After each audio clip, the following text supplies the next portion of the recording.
The ugliest sin, Genesis 38. So last week we observed as Joseph was sold into slavery, sold into Egypt, sold to Potiphar. We'll pick that story back up next week, but here is in parenthetical. Now this parenthetical geographically is in a totally different place. We go back to Haran and we leave Haran, as you'll see. But time-wise, it immediately follows the details of last week. It immediately follows Joseph being sold into slavery. So although it is in parenthetical of the story of Joseph, it is in the timeline. It immediately follows the timeline of Joseph. It explains, as we're going to read this story and go, this is the weirdest story in Genesis we've ever read, Rich. This is weirder than the Edomite story.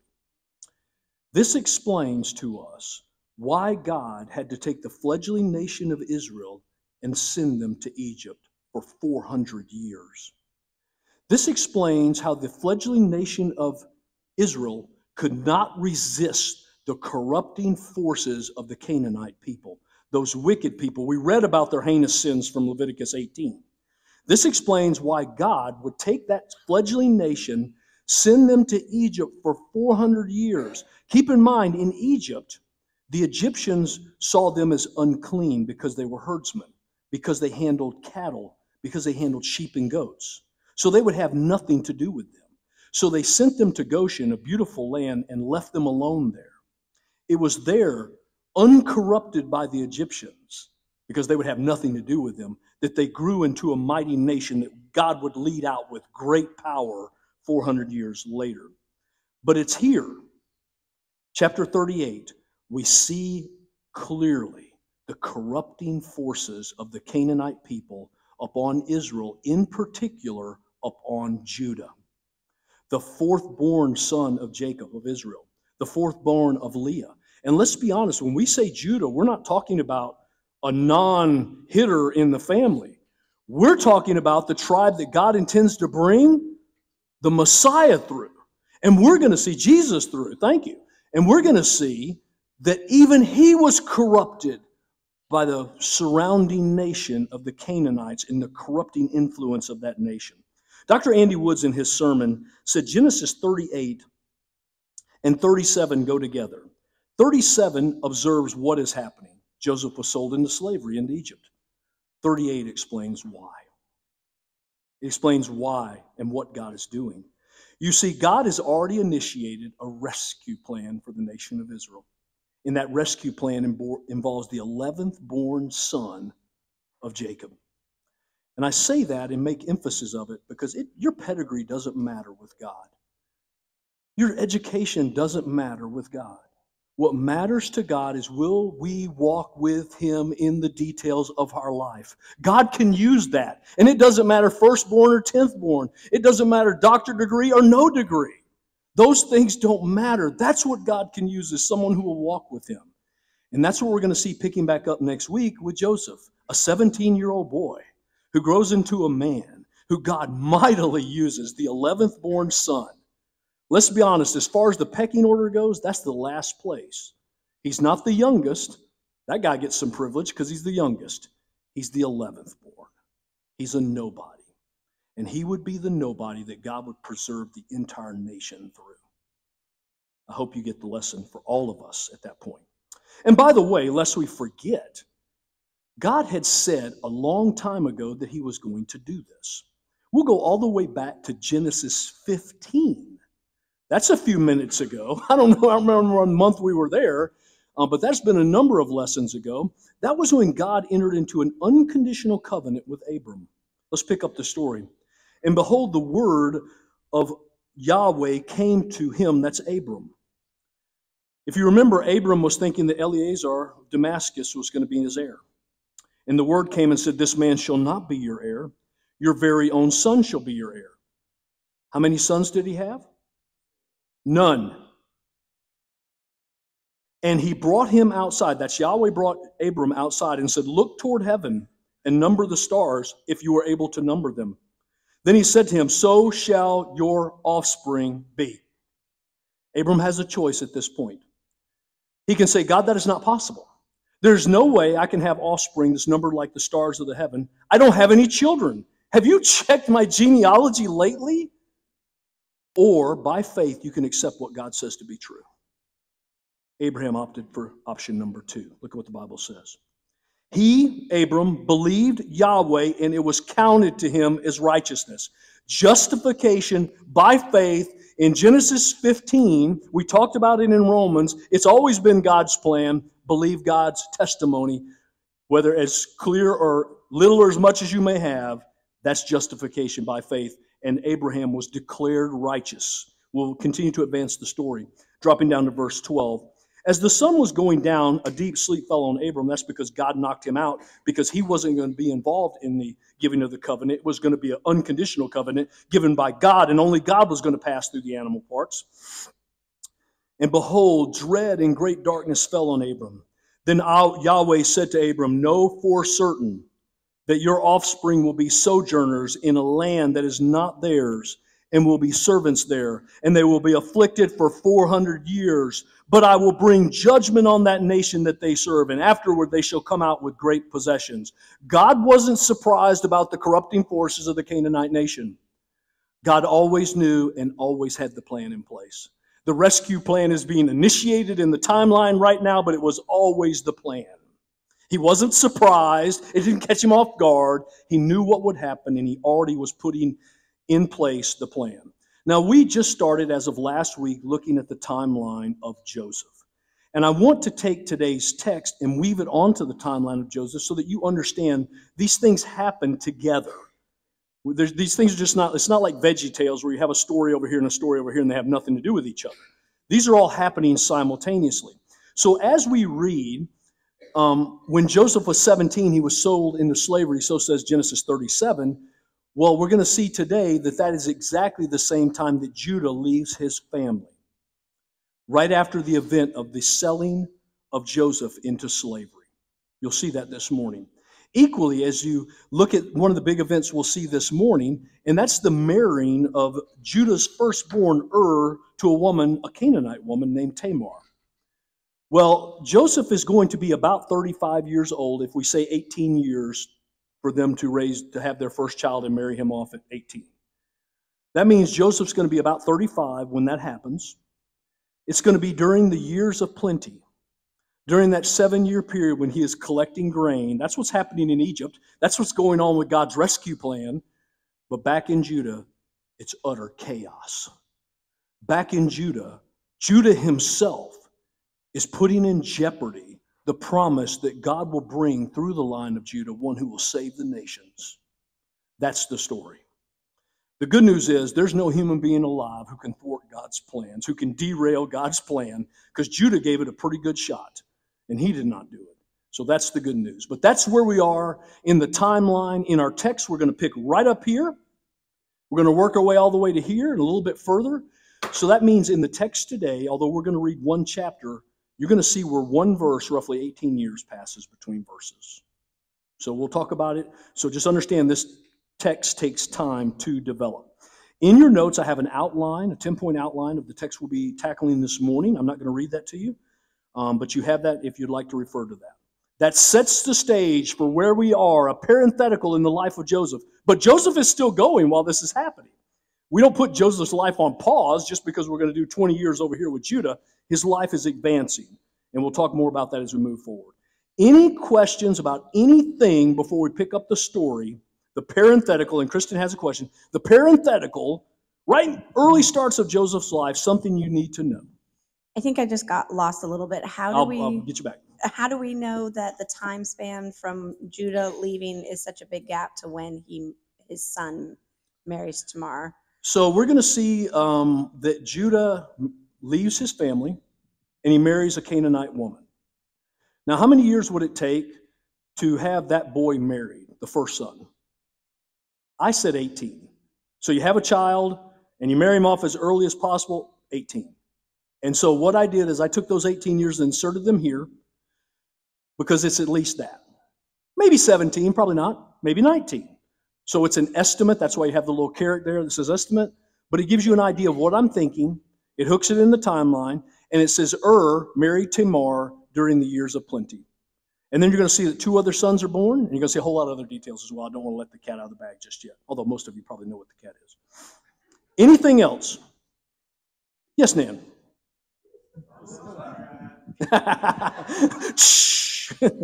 When's the first time Scripture mentions that it will actually be the tribe of Judah that brings forth?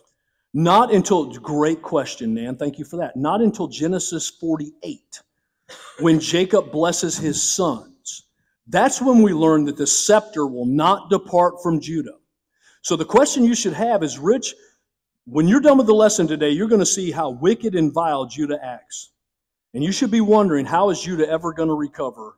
Don't worry, he will, and we will see it. I promise you. But today you'll leave the class going, I'm not sure. I understand why the first one didn't get chosen. He slept with mama. He slept with the handmaid. I understand why Simeon and Levi, the second and third, didn't get chosen. They killed all the man of Shechem after they did that whole fake thing with the circumcision. But after I read this story today, why did number 4 get chosen? I promise you, he'll redeem himself. And isn't that the story of the Scriptures? Isn't that our story? I shared with the men Friday morning, I have 30 years of darkness in my past before the Lord called me out of darkness. The day I got saved was like a day, we talk about being born again. It was like I was born new. It was the start of a whole new life, a totally different life, a life that went a total different direction. Isn't redemption nice? Judah will redeem himself. God can redeem men and women. That's the story. Linda has a question, I think. Mike's on the way. And then we're going to get going, y'all, or we'll never get going. You've mentioned Judah over and over and over again. What is the meaning of Judah, the name? I don't know. It's a good question. Can you look it up? In my studies, it said God will make his way, and it means praise as well. Praise, yeah. Yeah, praise. Yeah, absolutely. And in fact, I think if we go back, it even says that in the text now that I'm thinking about it. Well, just to talk about the fact that you're telling us that he changes, I love the one that says God will make his way. Amen. Amen. Thank you, Linda. Okay, y'all, let's get running this morning. We've got a long text and a lot of things to tackle. The ugliest sin, Genesis 38, lesson 47 in our study together. Verse 1, it happened at that time that Judah went down from his brothers and turned aside to a certain Adulamite whose name was Hira. Now, notice quickly the connection here. It happened at that time. Now, the time we were just talking about is when who was sold into slavery? Joseph. So Joseph was sold into slavery. At that time, when that happened, we read that Judah decides to leave home. Judah decides to leave his brothers. Judah decides to leave the area of Hebron and move down by a Canaanite friend, a Adulamite, whose name is Hira. So he goes down from the hill country of Hebron, and he moves down into the valley.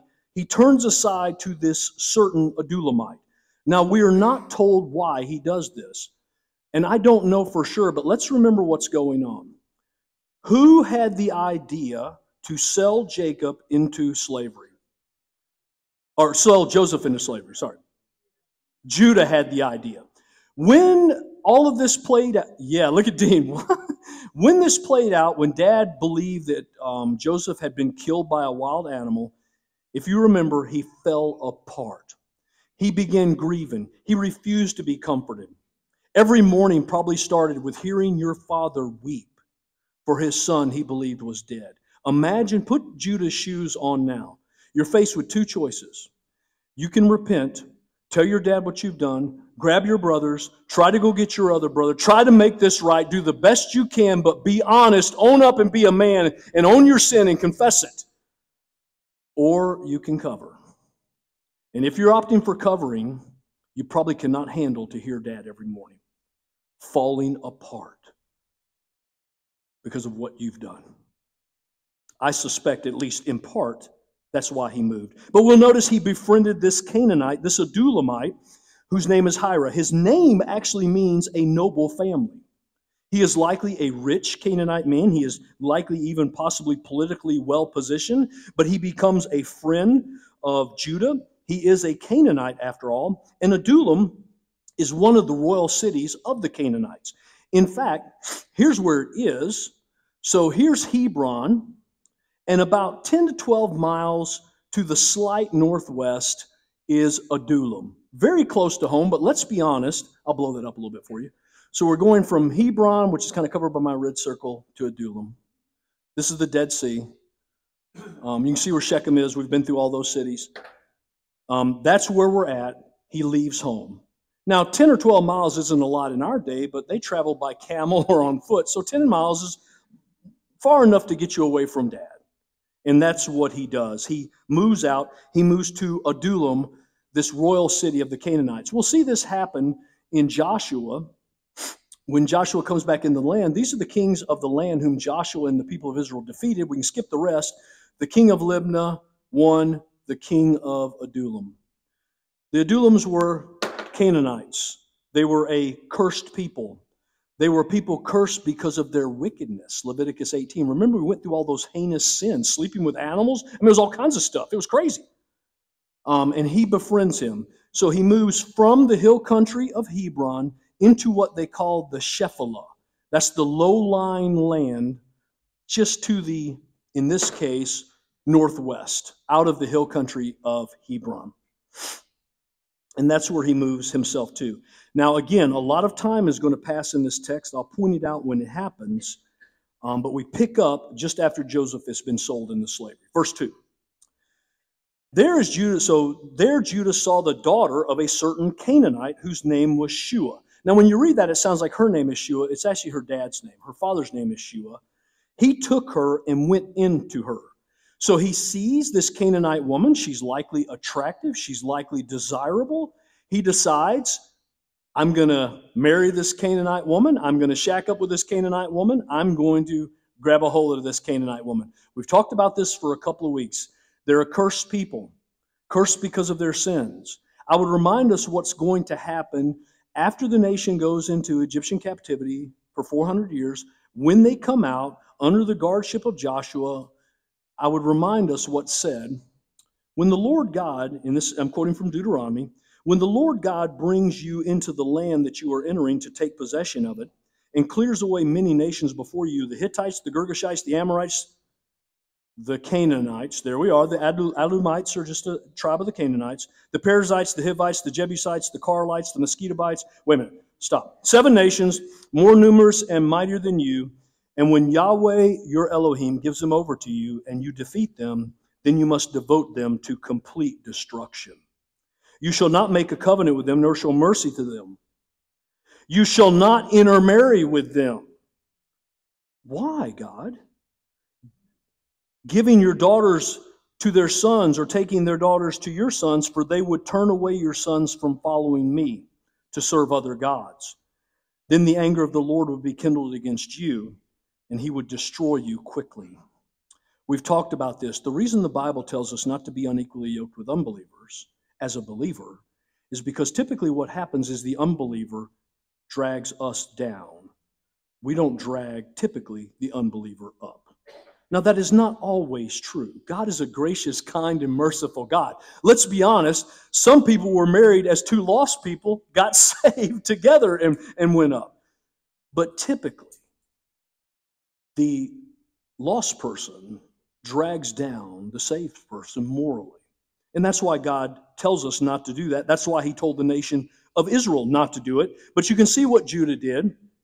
First, he befriends a Canaanite, and then he takes a liking to a Canaanite woman whose dad's name is Shua. His name means wealth. So he's likely a wealthy Canaanite man, and he's taken an eye to her. She's beautiful, we would guess, and he marries her, and he goes into her.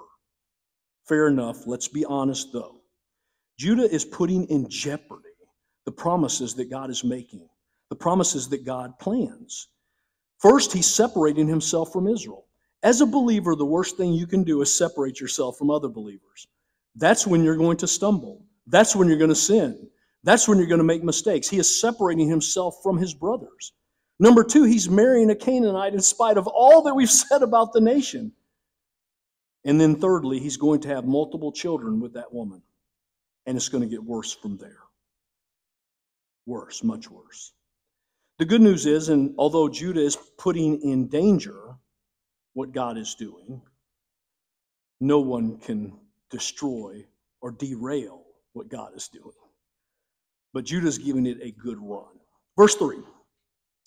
And she, that's Judah's unnamed wife, she conceived and bore a son, and he, that's Judah, called his name means awake or watcher. This is the first son. We hit verse 3, 18 years past, at least like that.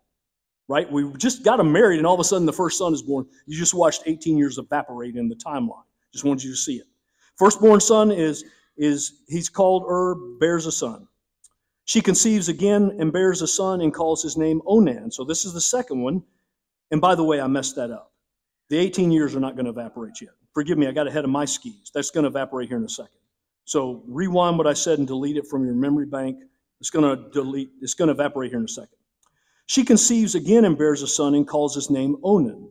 This is the second son. His name means strong, strength, or according to Fruchtenbaum, it can mean sorrow. Whatever. But notice she names this son. In the first example, Judah named him. In the second one, she names him. Don't know why, just what the text says. Verse 5. Yet again she bore a son, and she called his name Shelah. So again, the third son, she names him as well, Shelah. Shelah means a petition, or it can mean weak. Oh, and by the way, Judah was in Chezib when she bore him. So just a little piece of information. Oh, by the way, Dean, just so you know, they moved from Adullam to Chezib. Just thought you should know, Moses says.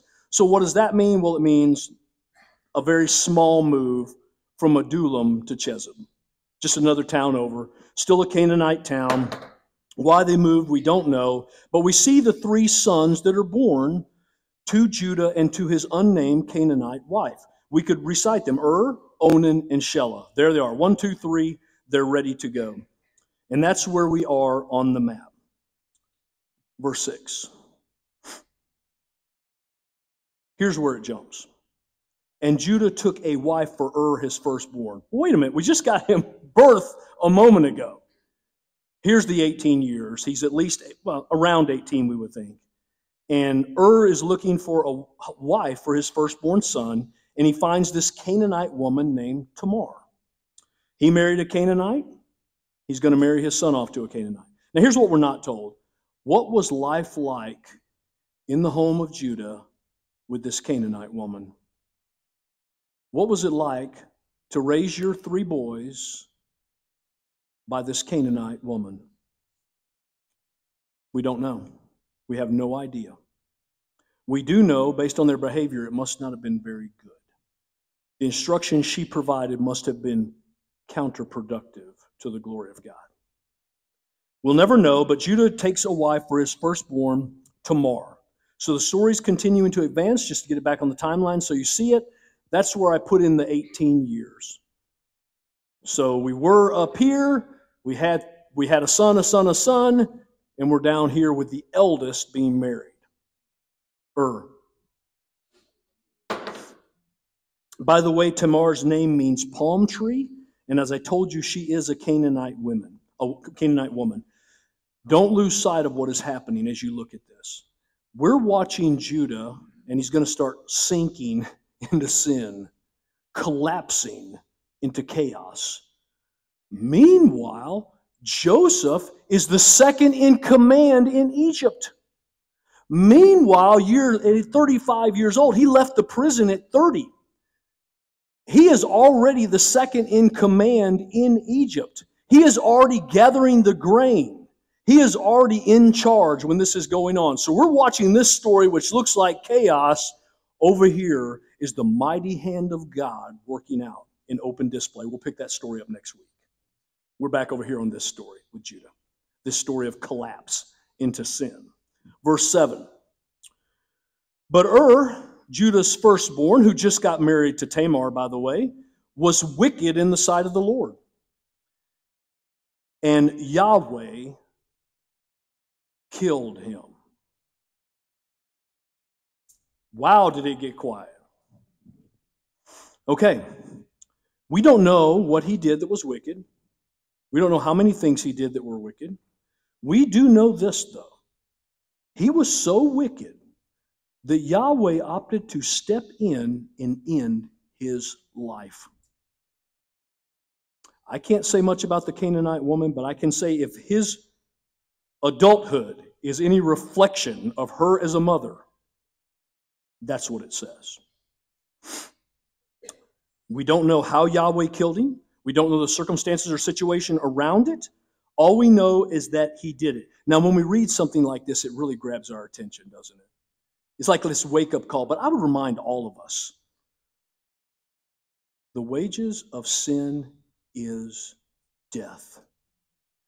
You see, the ultimate reality is death awaits every person of God who rejects God's free offer of grace. When we read these stories, it should remind us of the need to share the gospel, of the need to tell others about Jesus, of their need to come to him so that they might not taste his judgment on the final day, so that they might have eternal life. But here, to get us back to the story, was a very wicked man, and Yahweh put him to death. It's not over yet, y'all. And by the way, that's not the ugliest sin yet either. Verse 8, then Judah said to Onan, who's Onan? Brother, second-born son. Go in to your brother's wife and perform the duty of a brother-in-law to her and raise up offspring to your brother. So Judah gives these instructions to go in and raise up a male offspring to your deceased brother. This procedure, this process, this idea, this concept is known as the Levirate marriage. One of the places we find this outlined is in the Code of Hammurabi. Now, as soon as I say that, I know what you're thinking. Rich, here you go again. Okay, we've talked about the Code of Hammurabi. We've talked about the Nuzi tablets. We've talked about the Armana tablets. I'm going to take us back to the Code of Hammurabi. There's a picture of the stela, 7 foot tall, 7 foot 4.5 inches tall, encoded by probably scribes for King Hammurabi. King Hammurabi was the 6th king of the Amorite First Babylonian dynasty. He ruled from 792 to 1750 BC. If you want to just sort that in your mind, 1800 BC, the exact time we're talking about right now. This was the law and the custom of the land. The law and the custom of the land is if your brother died and he was married and he didn't have any children, the next son was to marry his wife and raise the first male child in his name, to keep his name propagating, and then all the other children would belong to you. They would be your children. But that first male was to keep his name going, everything else was yours. That was the custom of the day. That was what was normal of the day. We don't do that today, and that seems a little abnormal. I get it. That's okay. It was a custom of the day. There's just a carving of Hammurabi.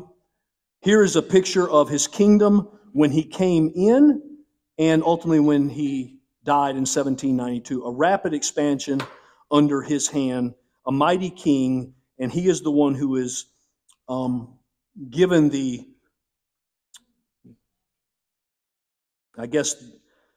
prize of this stela. It's a legal text, contains 4,130 lines of cuneiform text. They've read all of that now. It contains 282 laws. That is the Code of Hammurabi. You can Google it if you like. One of the laws stated, if a man dies childless, his brother had the obligation to produce a son to carry on the seed of his brother. There's likely what Judah was doing. This is likely where he got the idea. Now, I say all of this before we go to Linda's question. I say all this to make this point. The Bible is anchored in history. We read some of these stories and we go, wow, that's odd. This is like VeggieTales odd.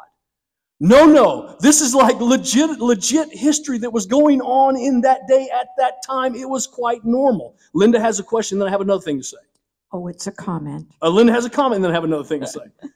Deuteronomy 25. Let's go there.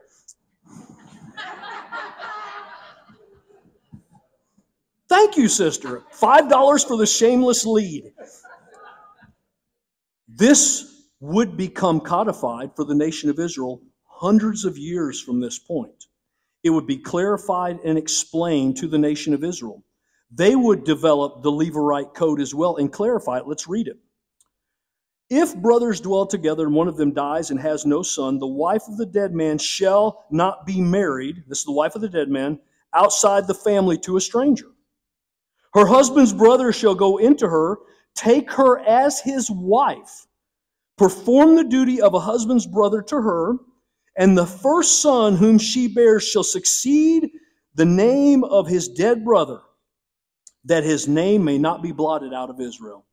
This was a plan to ensure we did not lose any of the tribal lines in the nation of Israel. This would come hundreds of years later. It would bring greater clarity to what we find in the Code of Hammurabi, and it would become the law for the nation of Israel. But Kristen has a question. So was this law in Deuteronomy given by God, or Yep. this was given? So God was okay then with what Judah asked his son to do? Absolutely. Okay. We would have to believe that God was okay with what Judah asked his son Onan to do, because God would codify this and clarify it and explain it in greater detail in Deuteronomy 25 than even what we find in the Code of Hammurabi. So we have to believe that this was part of God's plan to preserve the nation of Israel. And James has a question. So Hunter Biden was correct, right?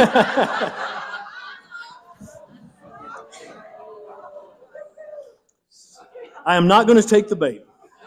I'm not going to be the fish who grabs the hook. I'll let it glitter and I'm going to let it go.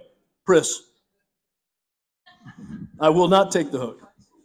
I'll keep us on Is task. this only if the second brother wasn't married? That's correct. If you notice the text here, the idea was the unmarried brother. You're going to see this play out with Ruth. And as it's explained, and he came to understand, oh, I've got to marry her? No, I'm sorry, I'm already committed to another woman. So yes, this was not meant to create multiple marriages. This was meant for that unmarried brother to then come in and marry this woman, and for her to be his legit wife.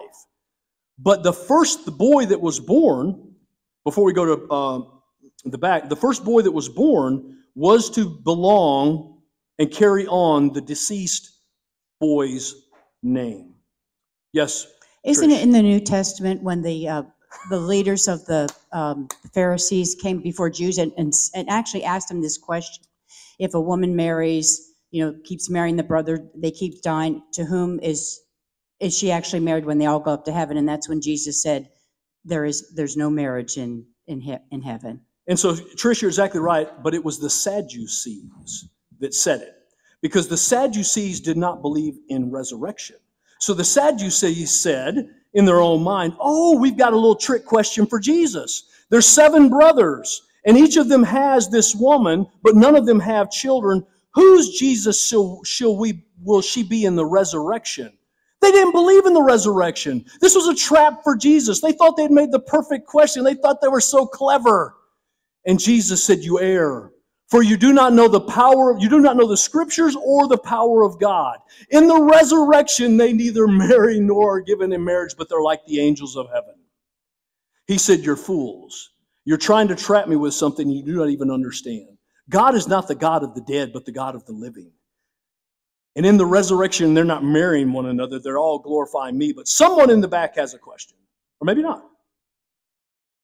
Okay, let's keep going. Oh, someone in the front. I shouldn't have said that. Like popcorn when I said that. I'm going to check my watch real quick, y'all.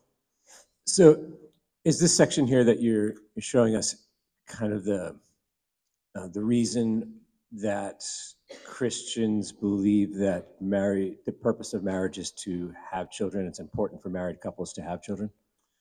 Oh, no. I would say they get that directly from Genesis. Yeah, I would say Genesis gives them the idea directly from Adam and Eve, yeah. And one in the front. And keep in mind, this law that's being codified here that we're reading in Deuteronomy 25 is hundreds of years from where we are in the timeline. When he was doing it, he was likely following the Code of Hammurabi, which was the law of the land of Mesopotamia at the time. So I want to make sure I understand this. I'll do my best to not, if I've messed it up, I'll clear it up. The thing is, if the wife of the dead husband didn't have sons, Correct. then the unmarried brother Correct. comes in. But didn't she have 3 sons already? No. His wife had 3 sons. Now he's married off his oldest son, to Tamar, and there's no sons yet. Thank you. Did that clarify everything? So let me say it again. So what we saw is Judah married an unnamed woman. She had 3 sons, Onan, and Shelah. Then I said 18 years are going to pass, and we're going to marry off marries Tamar. God kills because he's a wicked man.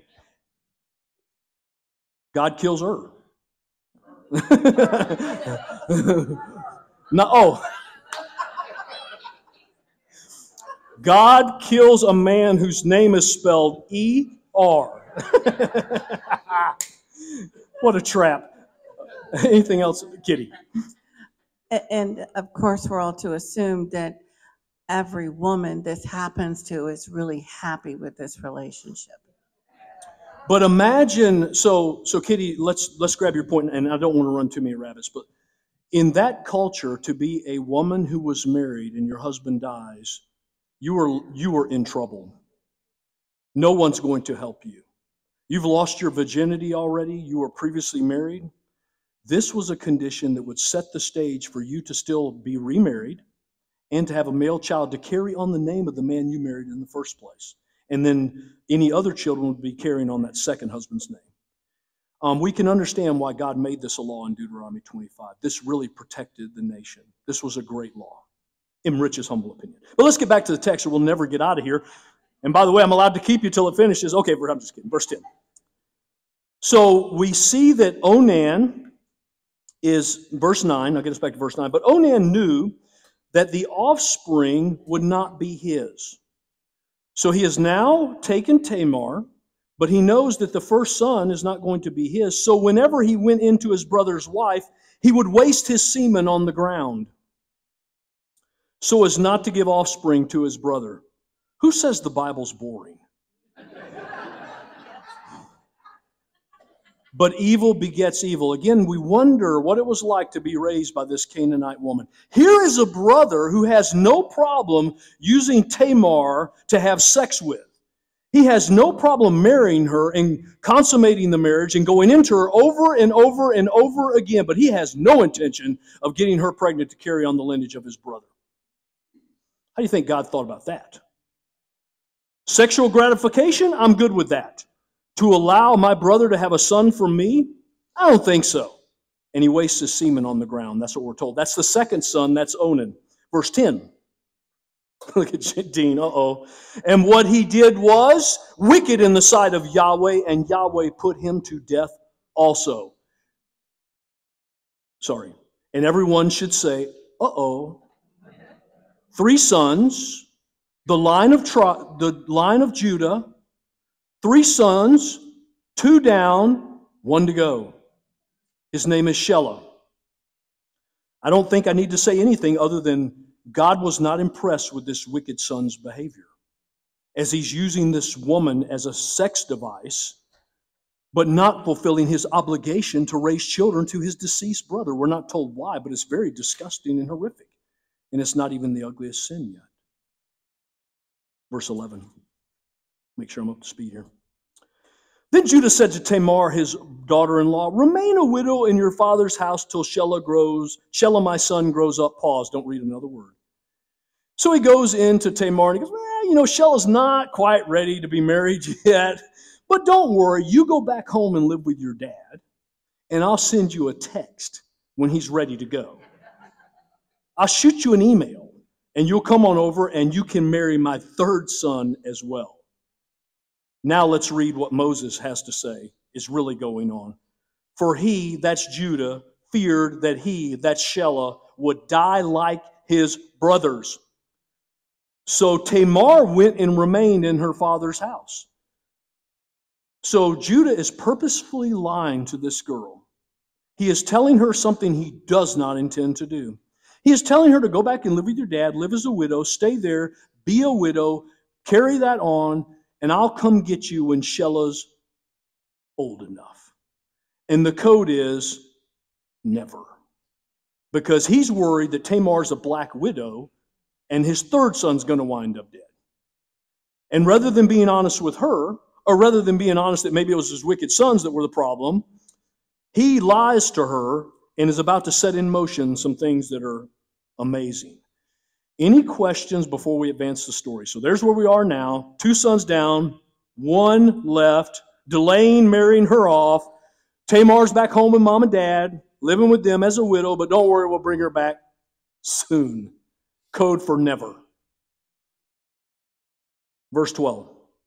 In the course of time, the wife of Judah, Shua's daughter, there it is. Remember, I told you her name wasn't Shua, her dad's name was Shua. It would come around. There it is. In the course of time, Judah's wife dies, Dean. Well, that was the only woman he might produce other children with, unless he remarries. She dies. When Judah was comforted, he went up to Timnah to his sheep shearers, he and his friend Hira the Adullamite. So let's sort of unpack this for a minute. A lot there, but it's easy to unpack. So in the course of time rolls on. A month here, a month there, 6 months, 12 months, 18 months, a couple of years, whatever. Everybody's forgot about Tamar, and Judah's wife dies. Well, he follows the standard period of mourning for her, and then he says, I need a little brightness in my day. They're shearing my sheep up in Timnah. I'm going to join the party. It's going to be a big, grand celebration. A lot of money's going to be coming in from this. This is like a brouhaha. I'm going to join them in Timnah to celebrate. Now, you should be wondering where in the world is Timnah. Just slightly north of Adullam or Chezeb, right there. Just slightly north. We're still in the same general area. We're in the Shephelah. We're down in that valley area. So that's where we're at. And he's decided that he's going to go up there and be part of this big celebration that's happening in Timnah. Verse 11.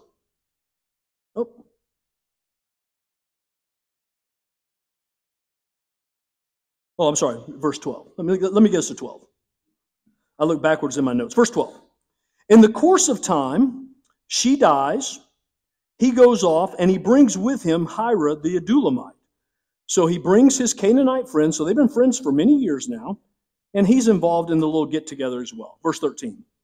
Now when Tamar was told, your father-in-law is going up to Timnah to shear the sheep, she took off her widow's garments and covered herself with a veil, wrapping herself up, and sat at the entrance of a town called Enaim, which is on the road to Timnah, for she saw that Shelah was grown up, and she had not been given to him in marriage. She's likely watching this movie play out, and she's recognizing Judah has lied to me. He never intends to give Shelah his son to me. I'm going to sit in my father's house until I die of old age. That's what's going to happen next. She's likely bitter. She's likely angry. She's likely frustrated that Judah has lied to her. And so she decides to doll herself up, to put on new garments, and to veil herself.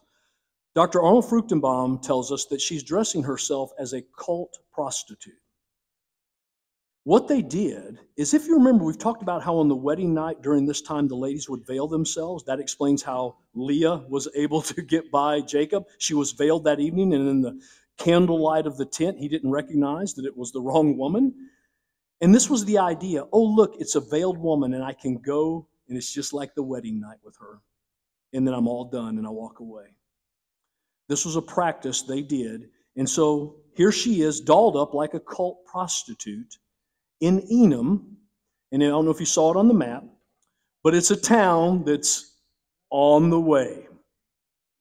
She's dolled herself up. She's veiled herself. She looks just like a cult prostitute, and it is on the way. We've talked about she is likely bitter and angry. Now, I get it, right? I understand why she would be bitter. I understand why she would be angry.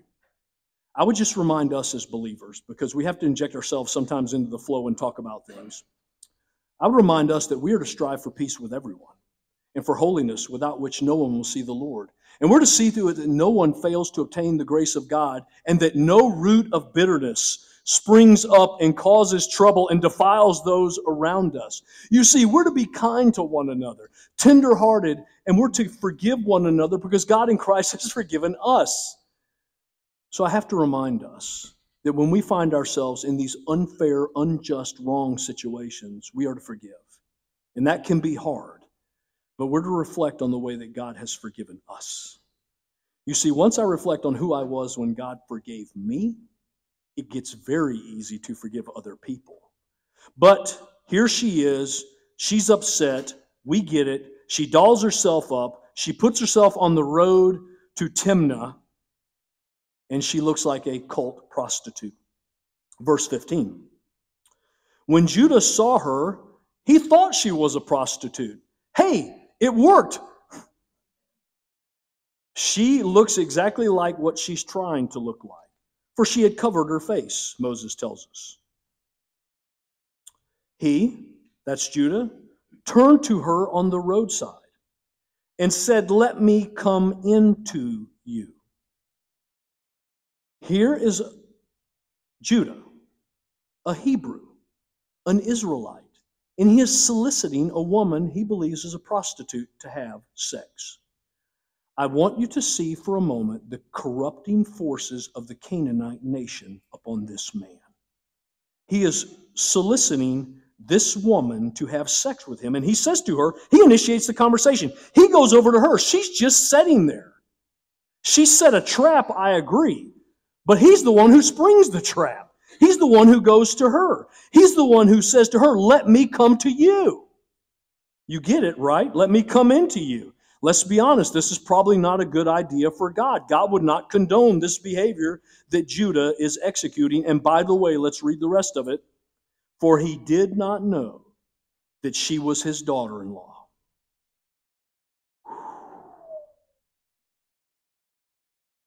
And she said, "What will you give me that you come into me?" So he says, "Let me come into you and have sex." She says, "What's the price? What will you pay?" Verse 17.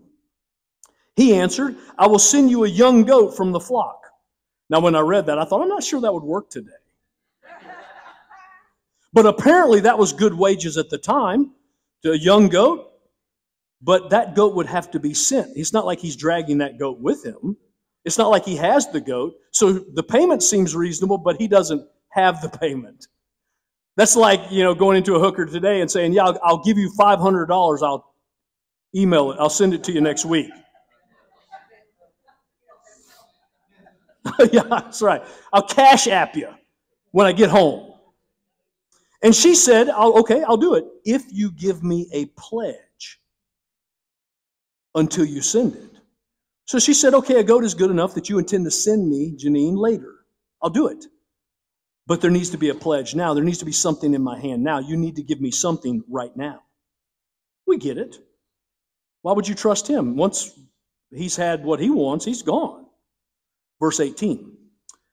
He said, "What pledge shall I give you?" This is like a used car deal almost. This is really dirty. "What pledge shall I give you?" Tamar in disguise said, "Your signet." That's the ring, the signet ring that they sealed things with. The cord, that's the necklace or the bracelet that held the signet ring. And the staff that is in your hand. We'll pause. Those are all very unique items, James.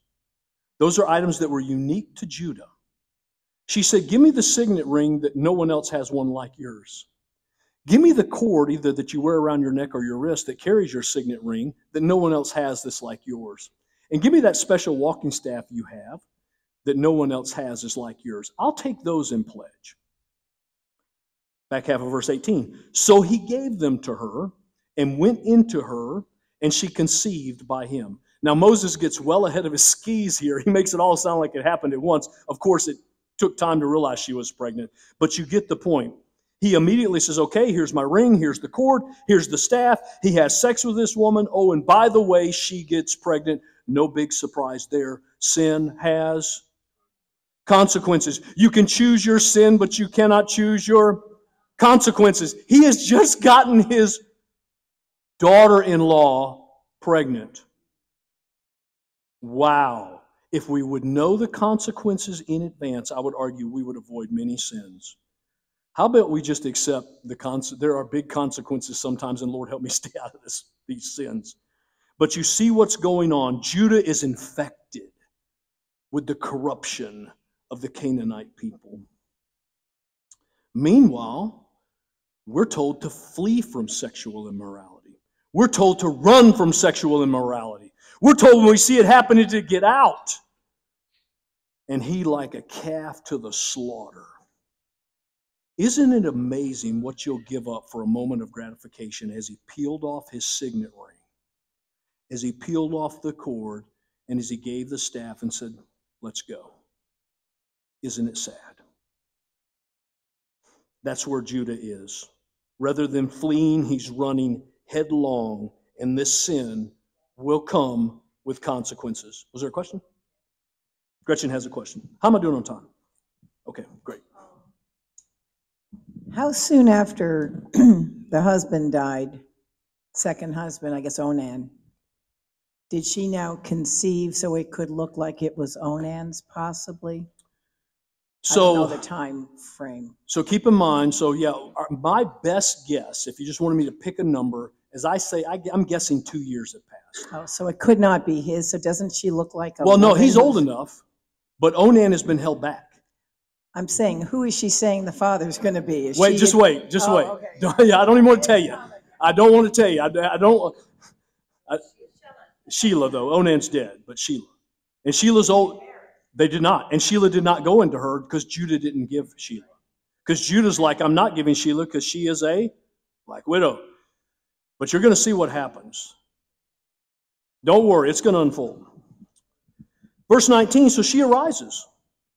She goes her way. I'm going to finish this statement, and then we're going to go to Jojo. And taking off her veil, she puts on the garments of her widowhood. She moves back in just back to dad, like she had never been gone, like things are going on. She's pregnant, though, and that's going to unfold in time. It has to. Jojo. Okay, so what I struggle with is she's been his daughter-in-law for a considerable amount of time, and that was quite a conversation they had. And the fact that he didn't recognize her voice or her mannerisms, that is a little... She's likely surprising. well covered. She's veiled, which would have muffled her voice to some degree. All he sees is her eyes. And he's so drawn by the idea of having sex with this woman. You go read the Proverbs. It pictures this as a young man when this is cast before him, running headlong, almost like a moment of insanity. And he runs headlong into the slaughter, headlong into the disaster, headlong into sex with his daughter-in-law. He would be 100 and whatever.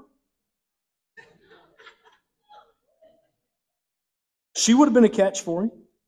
He would not have been a catch for her. But she's a cult prostitute in this story. Judah be like 40-something? Let's see if I can get us back to the slide. He wouldn't be 100. It's going to be a long trip, y'all. I shouldn't have probably done this. We'll never get back. Because this is happening when Joseph is there. So he's 108. No, she didn't say Jacob. She said Judah. Oh, I'm sorry. And I just answered the wrong question, then brought up a slide to prove the wrong answer to the wrong question. Judah's just an older brother, so just a couple of years. And let me get us back to the right slide, y'all, if I can ever get back. We'll try to land right here. Okay. Verse 20. So Judah sent the young goat. He gets done shearing the sheep. He gets done with the activity. He goes back to either Jabez or Adullam. And he sends the young goat by his friend the Adullamite, Hira. Because let's be honest, the Canaanites had no problem with cult prostitutes and all of this kind of behavior. So he gets his good Canaanite buddy. Hey, go down there and get my stuff. Take this goat and give it to this cult prostitute who's there at the town of Enam. And when Judah sent the goat by his friend the Adullamite to take back the pledge from the woman's hand, he did not find her. Someone say, uh-oh. Ruh-roh, verse 21. So Hiram the Adullamite begins to ask the men of the place, who better to ask than the men who would be using this cult prostitute, because these are Canaanites. This is a quite common behavior. This is a common practice. Where is the cult prostitute who was at Enam on the roadside?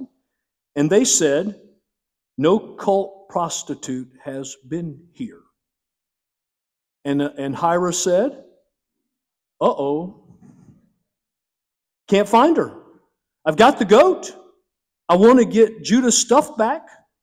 Can't find her anywhere. And they're saying, there's been no cult prostitute here. Verse 22. So he, that's Hira, the Adulamite, returned to Judah and said, I've not found her. Also, the men of the place said there's no cult prostitute been here. You can picture this. Judah's like, what is going on?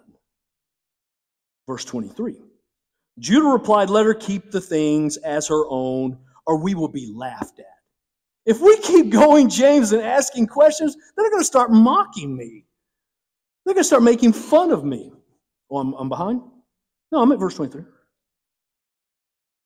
I'll be laughed at. And besides, he says, I sent the young goat and you did not find her. I did my part. I kept my peace. And if we keep asking, they're going to make fun of me. Let's just let it go. Just drop it. I'll get another signet ring made. I'll get another cord made. I'll get another walking staff made. It'll be like it never happened. It'll be like one of those Serpro commercials. We'll just forget about it, like it never happened. Fair enough. Verse 24. It's not, though, Gretchen. We've got some things going on here that cannot be hidden. About 3 months later, Judah was told, Tamar, your daughter-in-law, has been immoral. Moreover, she is pregnant by her immorality. Pause.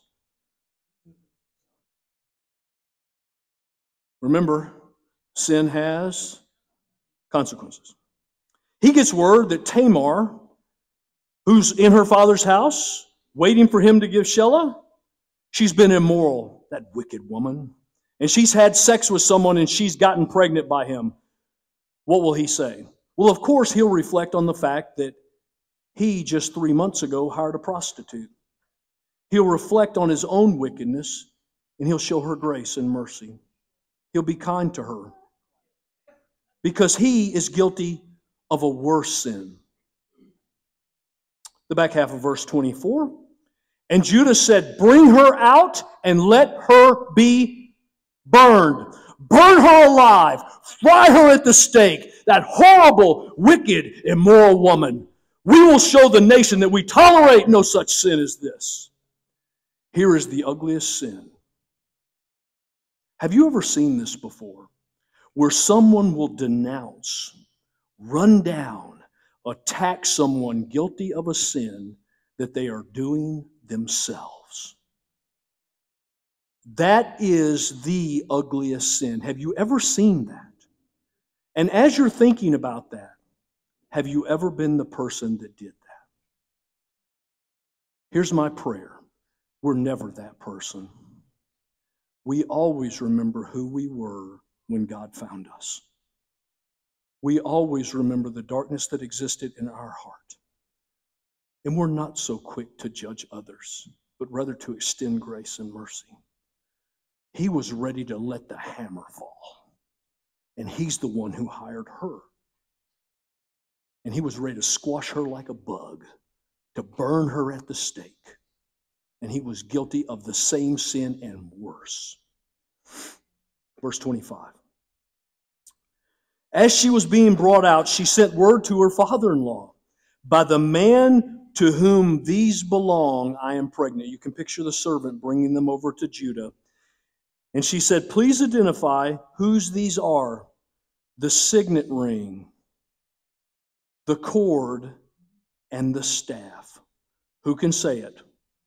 Uh-oh. Here Judah is confronted with his own sins and his own hypocrisy. Here's what she is saying, burn me at the stake. And here's the guy you need to go find to burn right along with me. And by the way, as Nathan told David, thou art the man.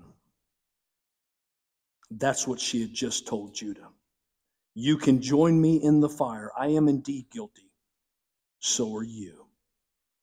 Whose stuff is this? Verse 26. Then Judah identified them and said, she is more righteous than I, since I did not give her my son Shelah, and he did not know her again. Okay, let's unpack this real quick. More than likely, she moved into his house. More than likely, these two sons would be raised by him. he would never, ever have sex with her again. And notice the declaration that he said. She is more righteous than me. I lied to her. I manipulated her. I tricked her. I'm the one who solicited her. I'm the one who did all of this. Now, is she righteous? No, of course not. She veiled herself up. She dressed like a cult prostitute. There's some wrongdoing here. But comparatively speaking, she was guiltless compared to his guilt. And he acknowledged it before God. I am wrong, and she is right. And he moved her into a home, although it's clear he never had sex with her again. Verse 27. When the time of her labor came, there were twins in her womb. Gene, I feel like, of course there are. I mean, there's no doubt there wouldn't be. She's pregnant, the 6 months fly by, and it turns out, oh, surprise, there's two of them, verse 28. And when she was in labor, one put out his hand. We can likely imagine he was breech, or they were both breech. But one little hand extends as they're trying to birth these two children. Say that again, Linda? Jacob and Esau. I mean, right? These stories recapitulate. And it's going to recapitulate even more. Thank you. So she's in labor. One little hand falls out, and the midwife takes a scarlet thread, ties it on the little arm of the little hand that fell out, and declares, this is the one who came out first. Now, why would she do that? Because of the birthright blessing. Because of the importance of properly identifying the one who's going to get the birthright. These are twins. They're going to be born a second apart. You're going to get them all mixed up in a minute from now. The little scarlet thread ensures we know who's first. So she ties the scarlet thread and says, there's the firstborn. Verse 29. But as he drew back his hand, so the little hand came out, scarlet thread went on, little hand came back in. It's like the hokey pokey. Behold, his brother came out. So the one without the scarlet thread comes out first. She said, now we don't know if the she is the midwife or the she is Tamar, but she said, what a breach you have made for yourself. What a breaking through you have made for yourself. Your brother was coming out first. It's like you grabbed him by the heel and said, I don't think so. Bam, back in, and you went out first. What a breach you have made. And then his mother, Tamar, named him Perez, which means breach or breaking through. She named him based on what she saw happen. And here, Perez is born of Tamar. He was not the firstborn, but he became the firstborn. Verse 30. Afterwards, his brother came out with the scarlet thread on his wrist, on his hand, and they named him Zerah. His name means rising or shining. And there, as abruptly as it started, this parenthetical ends. This parenthetical on the life of Joseph stops. And we go right back to the story of Joseph. We jump right back as if it had never happened. But don't miss the point of the parenthetical. We understand why God had to bring the fledgling nation of Israel into Egypt. He had to protect them. They were being corrupted, even at the top level, even Judah. Reuben is already down. Simeon is down. Levi is down. Judah is wrapped up in sin. God had to protect this nation, but Kristen has a question, I think. Somebody does. Yeah. Where do we see the genealogy pick up from where Jesus' line is? How much time do I have, y'all? 2 minutes? 2 minutes, 2 minutes. Quick preview. I'm going to talk fast. I'll just say it. Never mind. I'll just say it. I'm not even going to talk fast. It's Perez.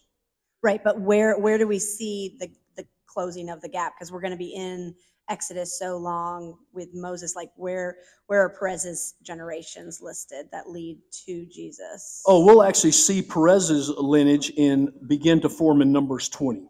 Okay. So there's Shelah's lineage. Here's Perez. The sons of Judah, according to their clans, were of Shelah, the clan of the Shelamites, of Perez, the Perizzites. When we get to Matthew 1, we read this. The book of the genealogies of Jesus Christ, the son of David, the son of Abraham. Abraham was the father of Isaac, Isaac the father of Jacob, Jacob the father of Judah and his brothers, Judah the father of Perez and Zerah by Tamar, and Perez the father of Hezron, and we keep running down. Numbers 20.